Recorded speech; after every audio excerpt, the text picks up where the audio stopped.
Ladies and gentlemen, it's time for a marathon of qualification series. We've got 5 in a row for you to get us in to the battlement stage, starting off with none other than the upper qualification A. It's going to be Art of Turtle versus the TheNightFox, some Z action here. And I've got Demilune here. What's up, dude?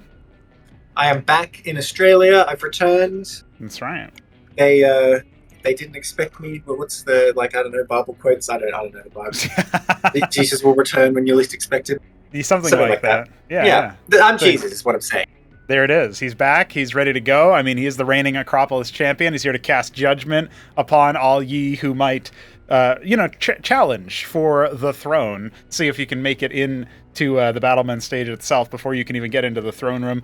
Many of our players are locked in, but we got 5 series to decide who makes it through and who doesn't. And this one is a little bit different because the loser here goes off to the lower qualification, of course, but the loser of the lower qualification gets to go to a last chance qualifier, something that was opened up courtesy of Hapsea deciding not to accept his invite from the previous tournament. So that left us with only 3 players who were invited back, and now we get the joy of taking a look at this. I do have the pick ban here that I think is always interesting to take a look at. And you know what, Nebulon, I just realized I never sent you that, so I'll go ahead and DM you the image so you can follow along here as I talk about it. But I don't know if you've noticed so far, we actually do have a website that we're using in the current setup here. It's not our website, but it does have the little map images and everything. It's I think it's pretty neat. I've been away, man. I am not up on the latest technology. You'll have to show me how later, but I can see that now. That's right. So as you can see, Art of Turtle with the seed number 1, he was my favorite to make it out of the qualifier after his stellar performance in the first qualifier that he played in, Gauntlet Stage A. He is going to be the advantaged seed here, so he will get the lion's share of the map picks, but he starts off by banning Check Stealer. Now, it's really funny, because normally I'm a big fan of saying Check Stealer, a port of kickback. If you're following Starcraft 1, you know it's a very Zerg favorite map. It's funny because these guys are both Zerg, so I guess Art of Turtle just doesn't like playing that map. Maybe not too surprising. Near Impact, banned by the TheNightFox. He's probably grinded that map so much versus Cannoli. And he's another new Zerg that's still in the running for potential qualification down in the lower bracket as we speak. So that's one of those things where I look at that and I think to myself, okay, they're going to go to the more standard fair maps, but I wouldn't be surprised if we don't end up seeing too many force spawn maps. And indeed, I'm kind of reading ahead here, but with Muspelheim, our starter, that's going to be a fun one. We were just talking about the infestival neutral iron foundries that you can grab for some tier 3 Terran tech if you feel like you need some extra punch or whatever to your army. Pretty funny way to augment your composition. We go into Genesis Y, and that is going to be the TheNightFox's pick. It looks like everything else is pretty standard. Paradise, I know a map that Jack Yelansky loves, so he's another Zerg player. I'm expecting Zerg to enjoy that map in general. There's a lot of flanking maneuvers you can do. Demilune and Rageslave, so, we've got a nice... I want to say there's many different options here for all of these different maps, but maybe a little bit slanted towards the aggressive side. What do you make of our veto? Well, it is difficult in a mirror matchup, right, to say, well, what are my strengths as a player, not so much just the strengths of the races. Makes it much more objective and cut and dry. But from what we've seen, Art of Turtle is definitely an aggressive player, and that still applies in mirror matchups as well. He's just going to make a bunch of units to come at you. I think it's pretty much a given. So Rageslave, for instance, is obviously a very good pick there. Muspelheim to some extent as well. But then Paradise, I wonder, why would he pick Paradise? I mean, it has sort of the element of being a 4-player map, maybe you don't get noticed by your opponent right away and you're close. And as for the vetoes, I can definitely see Blackwater because it has some pretty defensive terrain as well. These things don't come into play in Zerg until you get past the early-ish game, though. Because the thing is, you always have a natural where you can get a Circa, if you can get a bunch of Quasars or whatever, and you can defend. Or if you go Kizilisks, it doesn't really matter what the map is like, you're going to be able to get your third pretty much. So, I don't know. It's difficult to even read too much into these choices without knowing what's going on in their head. Although, again, I'm intrigued TheNightFox picked the 2-player maps there. Genesis Y, I'd say, also is pretty defensible, though. Demilune in Zerg vs. Zerg seems Lakizilisk, weighted to me. Because I feel like these are your 2 broad options. You either go Lakizilisk and you take a third, or you sort of, consent to play the game, and don't make them, and you're, battling with your opponent with Quas units and maybe Hydras. Right, yeah, and it's a lot more back and forth as a result. I think Genesis Y and Demilune, great back and forth maps, so maybe the TheNightFox has a read on there.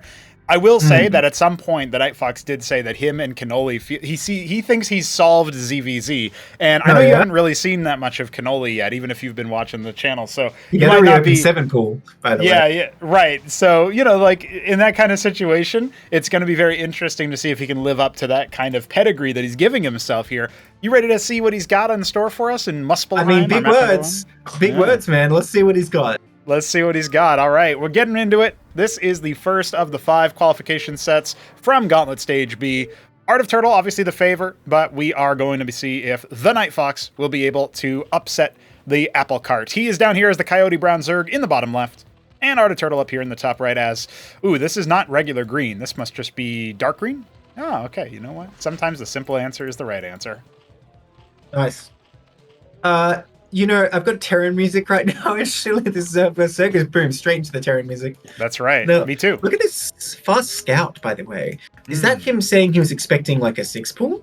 But clearly, AOT is going to go for the Larvosk, and so is TheNightFox, both going the conservative way. As far as I know, and I haven't actually played Zerg since the changes, but yes. I've played against Zergs as Protoss anyway. As far as I know, you can 100% hold the Larvosk as long as you've made it in a defensive position. Which, that is not a defensive position. That is a Kagra to my ramp position. That's what he's trying Yeah, exactly. Which is beneficial, right? Yeah, you definitely want to spread that Kagra, right?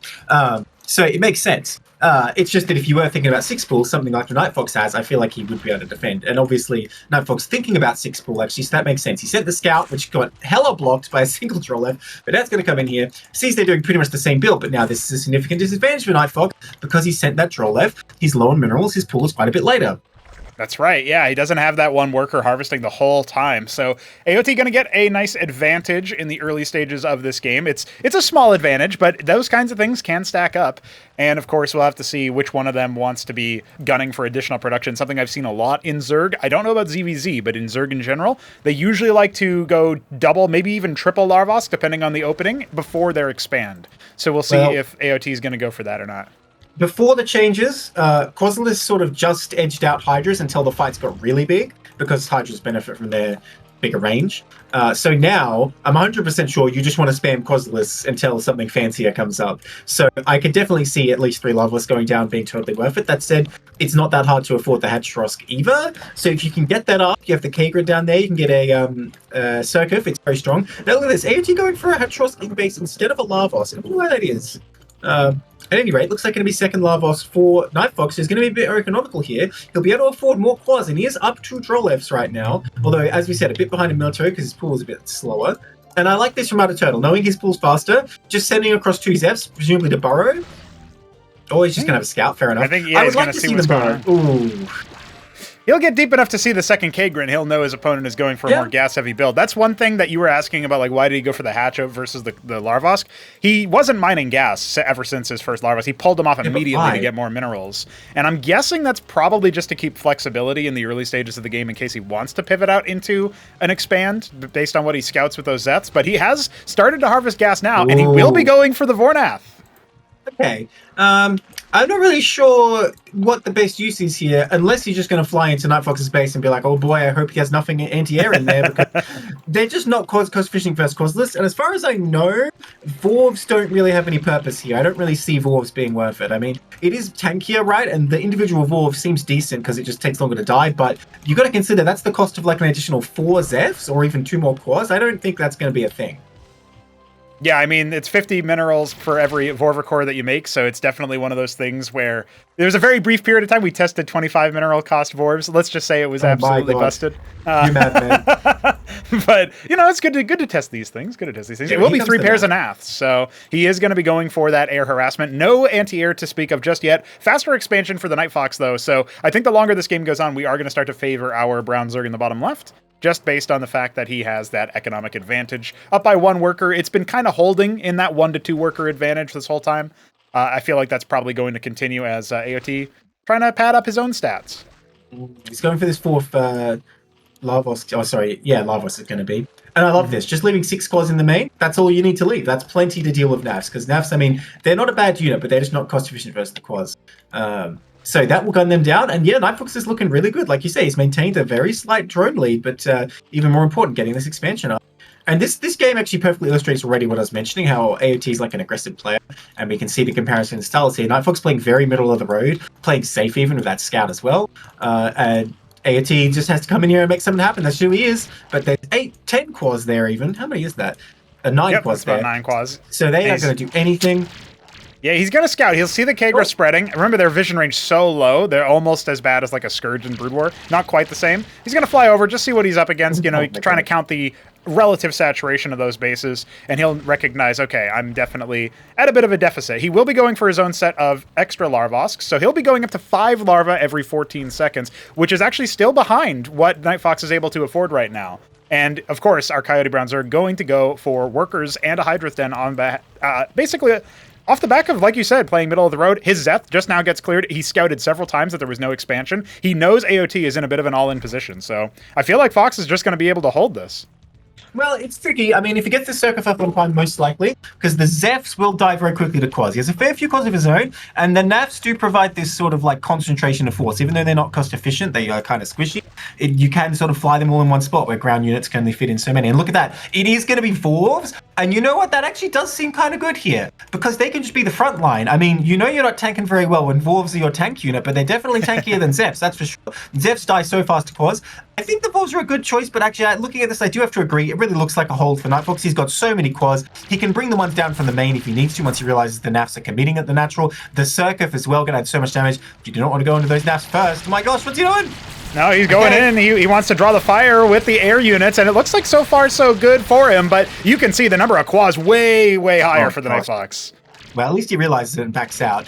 But there's so many quads in the main. There's no way like Nav Harass or even a drop is going to do anything. Hydras are going to come up here. And now the quads are still the more cost-efficient unit, but if you can add a bunch of Hydras in behind, it gives you the strength he's going to need to punch through any defenses.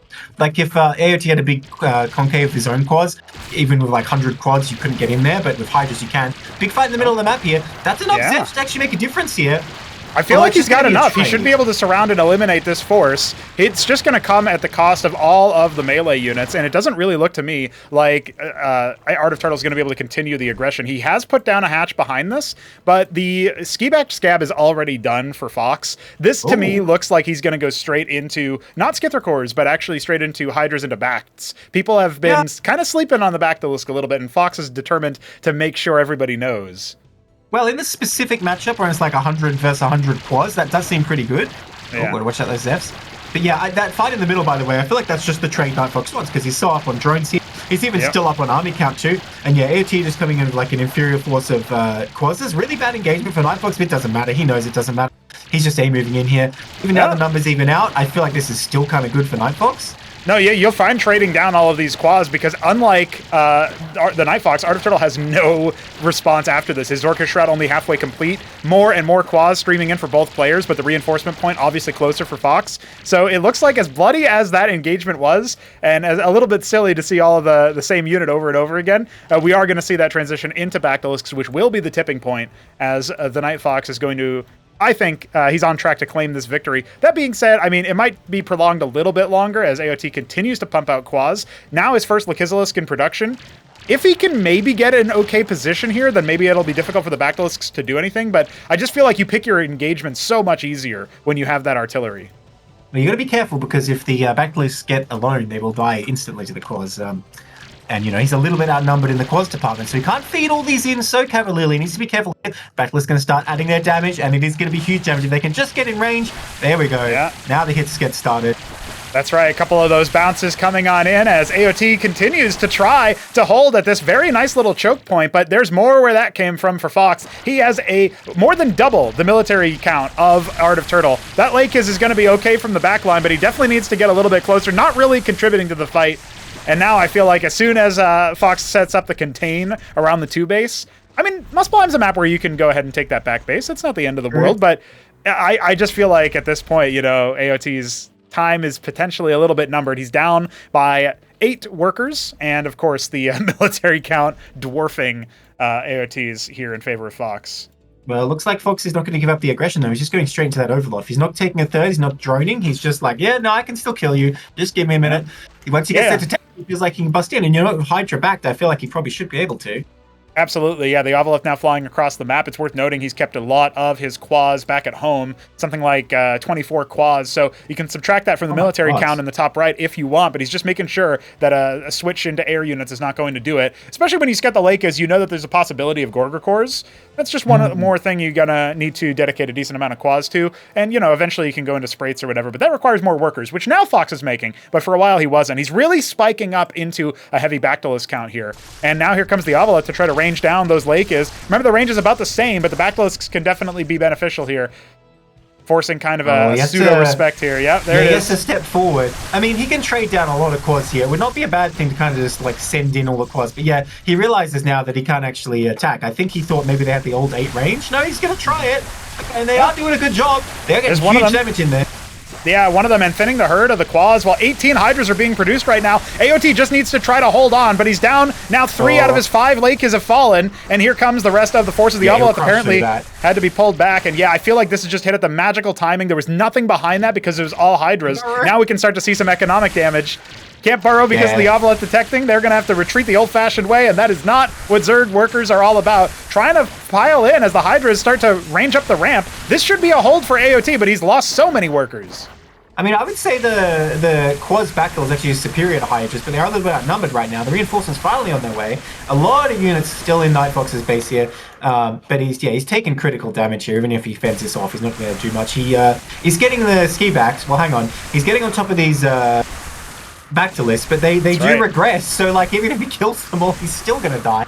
I know, yeah, it's still dealing with it. Has to close the gap so that the bounces don't hit, and Fox doing a really good job of just firing back a little bit there. Regressed Bactylisks back into Hydras. They're going to go ahead and clear out the last worker at that natural base, and this should be a slam dunk as Fox is also taking an expansion outside of his base. Has 16 kills. FFG. That's a new one, but AOT will indeed concede that first round. Fox definitely showing a pretty solid understanding. That was his own, and not his own map pick. That was his opponent's map pick that he took from him to get the first match of the set. And Nibble, not that these are the same things, of course, SSL on a very different level, but I am reminded of those series interviews that you'd get where they say, getting that first set is going to be the most important in the whole series. If I win the first map, I stand a really good chance of winning the set. I don't know, that's just something that I think about every now and then, especially when you get into the whole idea of like, well, AOT picked that map, but Fox is the one to win.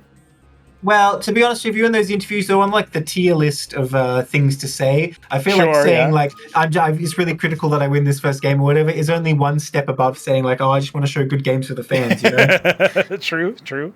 But yeah, it is a very strong start for NightFox for sure. But look, I think it shows that he is exploitable though, because like I said, he's playing way too safe. I feel like if AOT can bring in some greed instead of aggression, he can definitely get an edge here. Yeah, is that within AOT's playbook, right? I mean, we are going to be going on to Genesis why this one was selected by the NightFox. We know that he likely has a game plan. Seems like he was more than happy to play on Muspelheim as well. Obviously, he did not ban it, so we know that he had a different idea of what maps were not his style, not to his liking. We're going to go into match number 2 here of the series. Remember, first to 3 will take it and qualify through the upper bracket of Gauntlet Stage B into Acropolis number 2's Battlement Stage. It's the NightFox as the Coyote Brown Zerg in the top right. And AOT in the bottom right as, I suppose, the Dark Green Zerg yet again. Okay, I guess maybe my color guessing gig is really easy this time around. It's in the bag. We got this. I guess they have preferences, yeah. That's right. So here on Genesis Y, it's going to be even more sort of narrow angles. As you saw it at the end of Muspelheim where AOT was trying to defend his choke with Lakizalis, but this whole map is more like that. So the Lakizalis, I think, are the meta play here. But of course, we have the question of openings, and NightFox ain't going to wait. He's going straight for this 8 pool. Now, against the Lavos first, if you send 6 Zevs, I mean, I feel like you can probably kill the Lavos, but I don't think you're going to win the game off that. I think you're just getting an edge, but let's see. And AOT is mining gas, but he puts down his Lavos. Okay, Grant. Yeah, he's going to get the pool right away, it looks like. Yeah, he's going to peel off of that gas harvesting, and with that last gas worker, going to go straight into the pool. So this is pretty good timing. I mean, by the time the Zets actually make it across the map, assuming it is Zets, of course, AOT should have a couple of units close to finishing. Well, it has to be Zets. The thing is, Quaslists are too slow. By the time they get to the enemy base, they will 100% have time to respond. You have to send Zevs. Although he did send this worker scout. This is absolutely critical. He's going to see it on the way, and he'll be able to, I think, get his defenses ready. If he'd not sent one, I would say the Zev's going to come in here and do a bunch of damage. Now I feel like I feel like AOT is going to have a pretty easy time holding this. Let's see. Okay, what's the... Oh, he is morphing Quaslisk. Well, I guess we'll get to see what I was saying play out. I feel like there is no world where these Quaslisks arrive in time to do anything. The only thing that I was thinking about, because also Fox took a little bit of time to consider what his options were. I think Fox, this is going to sound so silly, but think about it, right? This was an anti-6 pool build. That's why he does it. He does 8 pool for more eco, gets Quas for safety, holds on his K-Grunt so that he can turn it into a circuit if the Zeths are coming, because he knows the timing. That's how powerful this man's prep has been. He's prepped for versus that. He's hunting down this Drolith as well. Not going to let that scout slip away. That will be the first victory for Fox. And his build order is apparently timed out to that degree. That's what I think anyway. I don't know if that makes sense to you. Well, you are right. It would be very strong against a 6 pool. That's true. But then we can see the problem here is that AOT has a huge advantage now. He's up 3 Droliths here. And that's all that really matters. I mean, if you look at the army count, also 2 of NightFox's units are Zeths, or never mind. One of his units is Zeths. which really are useless in this phase of the game. They do absolutely nothing. Good for scouting. That's about it, Yeah, which is good. But yeah, AOT just clearly has an advantage. Now, I do have to give NightFox credit. You are right when you said that it would have been really, really strong against 6 pool. It looked very well prepared against 6 pool, but he has gambled and lost this time, betting on one build and seeing another. Now, I haven't seen that many of the casts, I gotta be honest, but I haven't seen AOT doing like 6 pool type rushes. He is aggressive, yes, but he doesn't go for that kind of aggression. He tends to just make up a big army and then attack later, like we're seeing right now.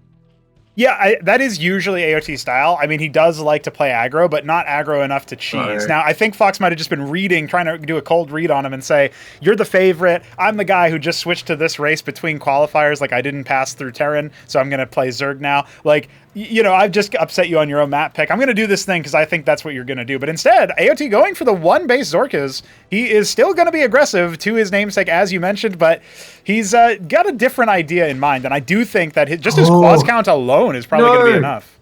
He played himself because he saw no expansion turn back. Or was he just waiting for reinforcements? Because NightFox was 100% dead here because he droned so hard. But I think AOT saw no expansion. He's like, oh, what's he doing? And ran back. I really wish he would have poked to at least 1 Quas because he would have moved in and won the game.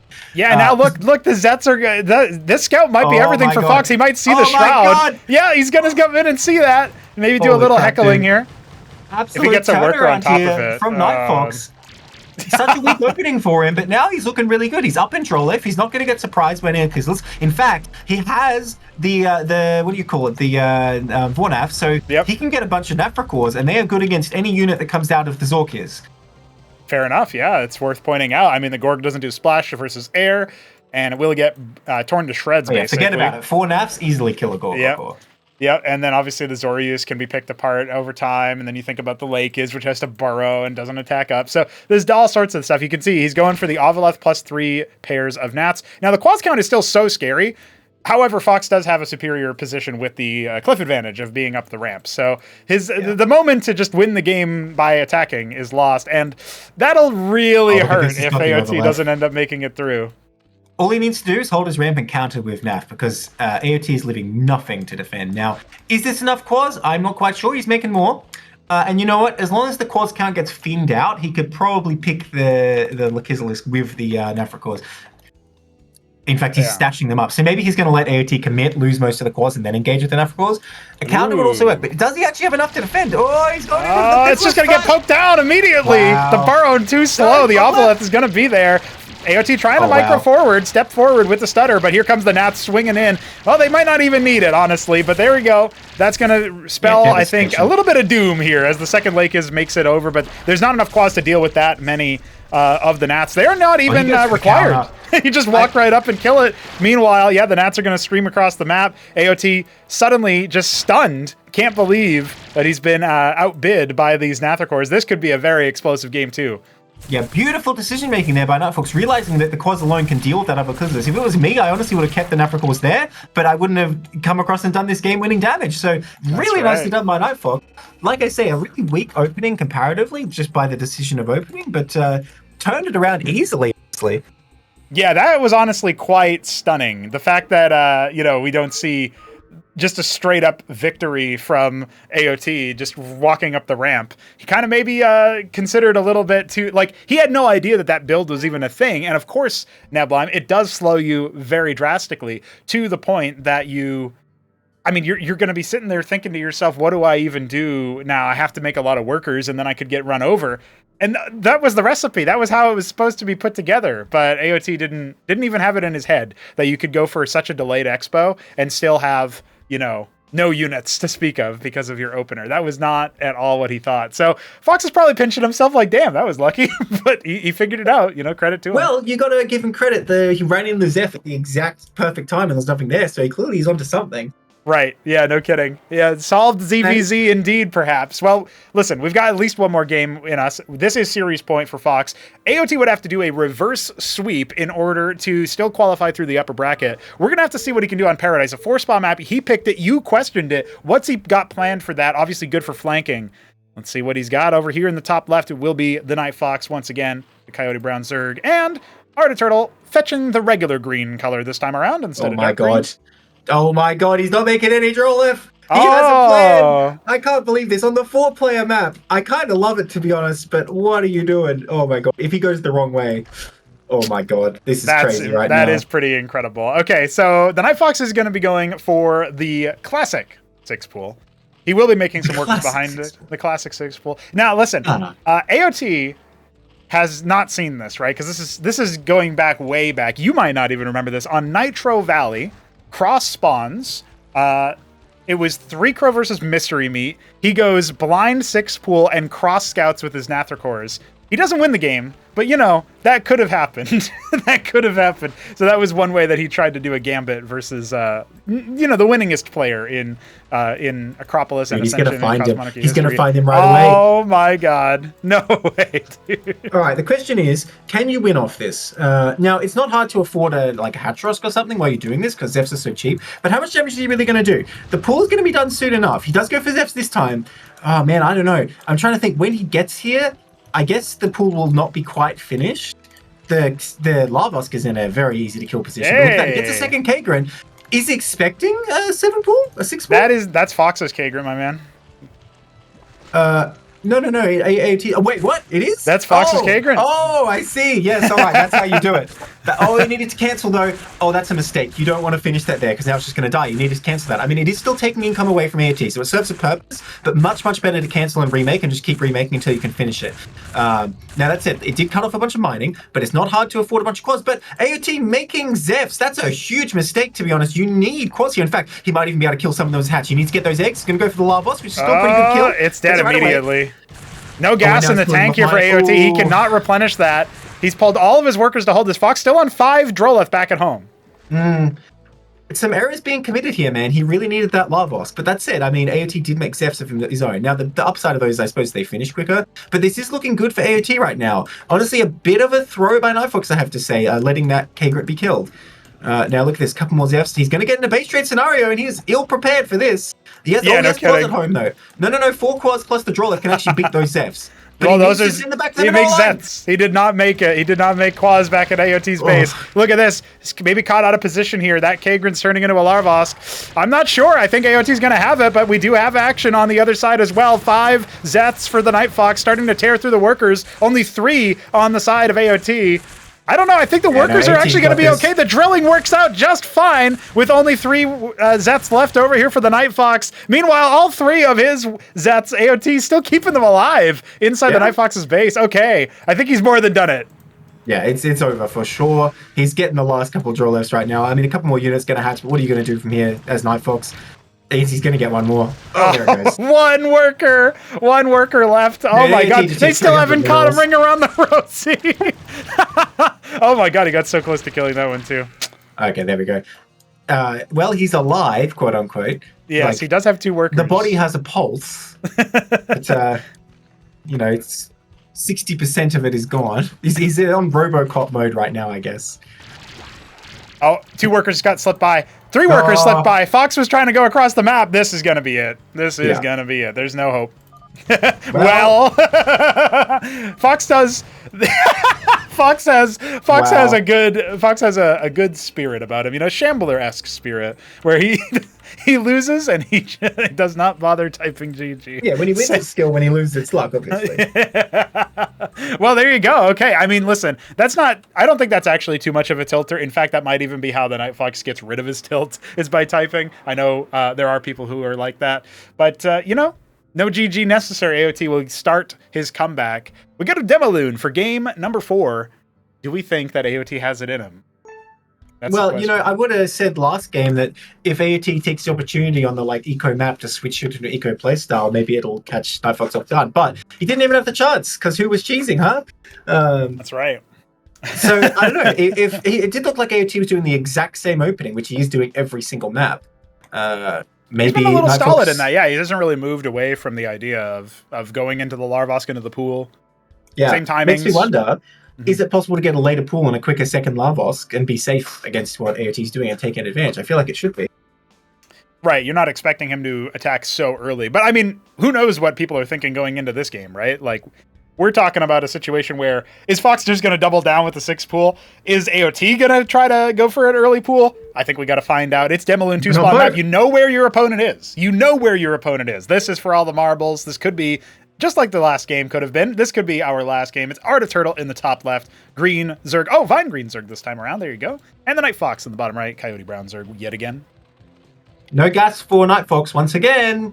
Is he really going to do it again? He's making a worker, though. So he's not going for the... 8 pool? Maybe it could be 8. I think so. Last game, oh no, he's getting the gas now. So, okay, yeah, it's going to be 8 pool and then a Larvosk after.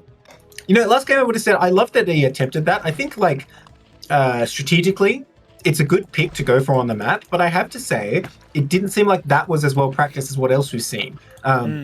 I felt like he hadn't done 26 balls against a practice partner, because if that was the case, I think he would have been more in tune of how to use the Larvosk. Sorry, the K-Grunt, I should say. He would have sort of got more out of the Zephyrs in the enemy base and stuff, so a little disappointed on the execution, that one. But I mean, I still think it shows he's thinking the right way about the series and how to win it. Well, he's shown a very wide plethora, a diaspora of different build orders and strategies. Whereas AOT, as you were just pointing out at the end of that last game, he's done the same build opener every single time. The AOT build. Yep, he pulls the last gas worker to make the pool. He's got it kind of mapped out. That's his comfort pick. I will also point out, I should have shaded this context in at the beginning here, but for anybody wondering, AOT is currently, as of the playing of this series, he's suffering from a bit of a shoulder injury, right? And you think about ZVZ, there's a lot of clicks you got to do. He's still recovering from that. I think he might be a little bit better now because the series was played a little bit ago. But, it's just, that is something that might be, it could be an explanation. It could be even perhaps a dreaded excuse. Yeah, I mean, you never know. Well, it was to the point where AOT was considering not playing at all, right? So definitely that's right, it's been hard for him. Yeah. And he likes the project. He likes playing, so he's happy to do some gaming. And that does mean that it's not just I guess I'll just pull out or whatever. So he toughed it out. He's still here. Well, let's take this opportunity to talk a little bit about these two players and their sort of background in Cosmonarchy, right? TheNightFox has been around a little bit longer, but he's definitely had a harder journey. I feel like he was not as established of a player or brood or anything else. So when he came in, by the way, his Zephs are getting annihilated. Never mind. Yeah. Forget the deep lore. We're in the here and now. One scout going to come up here. I think it's not going to be of too much consequence. Actually, doesn't even get deep enough to see the hatch, so that is a little bit significant there. AOT going for that expansion, but I think you're right to at least invoke a little bit of their history, right? Because you think about this as AOT is setting up a little bit of a burrow. Figure out what's going on here. Fox, obviously, there was a period of time where Fox actually decided he didn't have enough time or didn't want to make enough time to get good at the game, and he actually just outright left the server at one point. And then coming back in maybe a month later or so, and has rejoined our ranks of the Cosmonarchs, and he's now in a qualification series, right? And he was, if he had been able to make it past Gerald Storm in the first bracket as Terran, he would have actually gone up against Arbuz Budesh. Who knows how that kind of series would have gone? And so, this is just one of those other things to throw out there is Fox was very close to greatness a few times in Cosmonarchy history. He even took a game off of Aoud 64 back in his heyday when he was the best Terran player. We're talking, a few months, middle of this year. So, that's...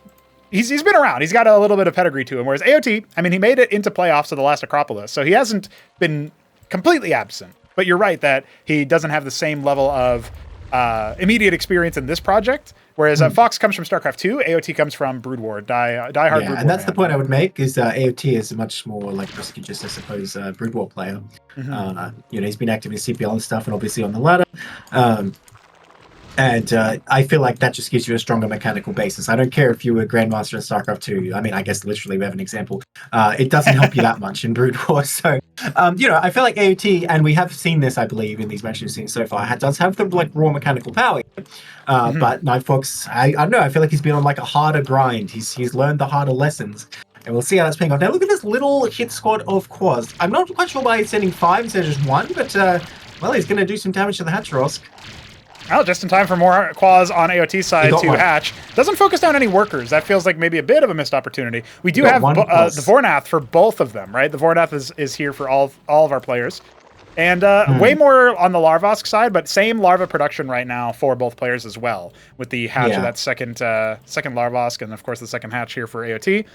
Versus the 1 hatch, 3 Larvosk of Fox. So, he's got this critical mass of Quaz, but that's it right now. And 8 pairs of Nats being made by Art of Turtle. I don't know, man. I mean, they're both going to have similar-ish numbers as of right now. This isn't too bad for NightFox, just because getting the expansion rushed up a bit faster, AOT had a couple less draw left. So it'll sort of even out. The question is, what is going to happen with the NAFs on both sides, right? Like, if they just have a fight somewhere off on the map with like one player having more NAFs, I mean, that's going to decide it. If they have a fight all together, who knows what can happen? I mean, I love NightFox's position here where he's defending the bridge, but also nothing's going to be able to come from the left. If AOT just gets a bit too bold and runs across that bridge, he could take severe damage, especially if he commits the Nafracors to the fight before he realizes NightFox has his own. And NightFox, like, he has 14, man. They're both banking a lot. 14 versus 16. So AOT has the very slight edge, but not enough of an edge to really decide the outcome. It will be more decided on the engagement. And I do like that NightFox is a bit more stacked up, but he's going up for an attack at possibly the worst possible time. And Nafracors are heading to his main. Oh, this could be an instant loss. If he kills those 3 Larvos, that's going to be almost impossible to recover from. Oh, NightFox about to take severe damage here. A few plus hatch, but only enough to distract them. Really, he's going straight for the Larvos. Those are the key targets. No way. He's going to kill all 3. He burrows the workers. He has to pull his Quaz back. That's going to allow AOT to move across the bridge here if he senses it. He's kind of got more units just rallying across right now, and Nat's flying over. But that's it. That's 3 dead Larvos. That's the price you might pay. He does make the defense of the natural, though. NightFox being very good at splitting his forces here, but look at this. The counter damage could be going down. In fact, he could pretty easily get the 2 Larvos here, I believe. So, you know what? The game will go on. I still like AOT's position. He's attacking into the natural, and it looks like a pretty good fight for AOT here with the Nafracors to help out. Bit better. He needs to step forward, There we go. Okay, now all the Nats are dead on AOT's side. Meanwhile, of course, in his main, he's currently getting absolutely ransacked. It feels like Fox is going to be just fine on the hold. And Art of Turtle has lost so many workers, did not burrow them until just now. So I think Fox has actually gotten a pretty decided advantage. Dude, he needs to remorph those Larvos like yesterday, but he does have like double the draw lefts, like doing way more damage. And I've noticed he's still got 12 Nats. He's still got 12 Nats. He's still doing damage right now. Oh my god. I really thought he went home. I've noticed this with AOT, by the way. I got to criticize. He doesn't burrow until the last second. I feel like he hasn't adapted to that, always having that option, right? He lost so many draws there that easily could have been avoided. Also in the natural, lost a couple. When the burrow button is your friend, it's always ready to go. And look at this. Now NightFox smells blood in the water. He's looking to qualify into battlements coming through his Quaz. Looks like AOT has enough to hold for now. Well, he's still going to go for the trade because that lets him come back into the main. The Larvos are remorphing. Can he snipe them again? Is he going to go for it? He goes right for him. Makes a beeline for it. They're going to die. No cancel. No money back. Okay, at least one of them does. And now AOT has burrowed, but I feel like it's far too little, far too late. His Quaz is still getting kind of splintered off on the bridge as the Nats continue to terrorize things. NightFox has committed an error here, though, because he didn't remorph his Larvos. His production was pretty low. If AOT can keep the pressure on, although that said, there are a lot of quads for NightFox already. Now, I think this is over. He's going to go and get another draw left and another one. Oh my gosh. Remember, when you're borrowing, you're not mining, right? I know that sounds trite to say, but also another point to point out here, the Quaz count in favor of Fox. He has the advantage on all counts. He's moved commanding. And, oh no, it's a total disaster here. Art of Turtle will be almost certainly facing a knockdown into the lower bracket. Here comes the Nats. They didn't finish off the pool. I feel like they could have. That would have been a death knell as well. They'll have a bit of everything. There's a feast before them. Sprinkling of lava. Sure, yeah. Enhances the flavor. That's right. That's the appetizer. Dude, NightFox is going to get into battlements. Did he get into battlements in Necropolis 1? No, he wasn't active in Acropolis 1. Oh, well, there you go. That's his first battlements then. That's exciting. Yeah, he seems poised to take it and primed for greatness. The TheNightFox qualifying to Acropolis GG. number 2 battlement stage. GG. Hey, look, even the ref said GG. Yeah. Wow, a convincing series for sure. Like, look, Game 3 was one of those games. I've had one, if you remember my game on Infinite Velocity, where I went Command Center first or Ministry first, Sometimes you just have those games where you're like, maybe that wasn't the best move. So, you can't fault him for that. Overall, he looked pretty dominating. And like that game just then, we really thought like AOT had it, but TheNightFox just showed us the tactical moves. He still had resources. And it was a pretty clean win from there. Indeed, a clean victory for the TheNightFox. He apparently said it was just luck that he didn't win 3-0, but I feel like it was maybe just luck that AOT didn't beat him in game number 2. That could have been a wholly different series if you think about it. If Genesis Y goes the way of AOT after the build. And I still think it was really interesting theory. Like, there's got to be a reason when you get to this level of play and the TheNightFox just holds on his Larvask. It's not because he's just like, do I have enough gas? I don't know. Like, no, he's thinking about something like that. And so that was, I think, even though it's such a subtle moment, a subtle like non-action, the wait on the Larvask to see if he needed the Circuith, I think that's really cool. It shows that there's been a lot of preparation on his behalf. So he makes it through ZVZ. We'll see what about his matchups versus the other races, but I'm very interested in seeing this one in action, man. That's interesting though, because that's just like a sort of what would you say, like karma? No, that's not right. Like a sort of comeback, because in the Acropolis 1 or whenever it was, Extension 7, I don't know. Remember, whenever we last played an official match, I was doing the 7 pools against him, and you wait with the lava to transform until you fully scouted with that. So there you go. Yeah, or to cancel them rather. So same mechanic, really.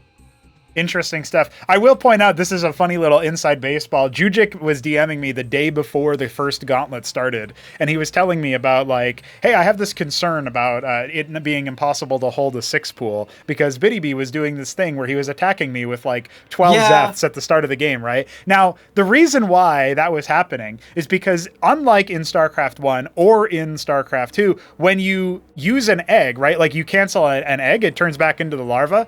That wasn't stopping you from like getting extra larva if you waited a certain amount of time. So you could wait for the larva to spawn from the hatch, and then you'd have 4 larvae. And then you could spend them all down into eggs and then cancel them again to get 5 larvae. And if you did this right, you would have 6 eggs on one production structure making Zeths as your 6 pool popped. And that was why it was absolutely ridiculous to hold, right? So BiddyB was doing this really interesting cheese that was like kind of an exploit in the game mechanics. And then I went ahead and just fixed that in the code. And, now we're not in the hell spawn that would have created, I think. So. I am disappointed that he didn't get to pull that out in an official match, because BiddyB discovered it. And we were like talking about it like, oh, yeah, okay, when's the best time to use it? Because once it's revealed, people are going to know and be prepared for it. So I'm very sad that it got nerfed before the tournament. I'm sure that does make people sad, but it also wasn't really like a strategy as much as it was a bug exploit. So but you got to give him credit for figuring it out. Unlike Blizzard, I fix bugs. No, yeah, you're right though. You are right. You are right. It was a pretty good. I thought it was very clever usage of the mechanics. If it was sent to me one day later, the tournament would have started. So he shouldn't have been practicing against Jujic. I guess that's the. I guess so. All right. Well, Neblime, thank you very much for staring at some Zerg versus Zerg with me. I do appreciate it. We got the TheNightFox in. That's very exciting. Artiturtle now fall to face the winner of Cannoli versus Hupsea. That is a PVZ, Hupsea being the P there. And I'm sure everybody would expect Hupsea to make it through, but it could be more ZVZ action for AOT to deal with. We'll see how that series goes later on. But first, up next, Shopkeeper Dog takes on Jack Yelangsky, our good old friend Jack. I'm a big fan of both of these players, so hopefully you can join me for that series too, Neblime, and we'll see about getting it out there. Most definitely. GG.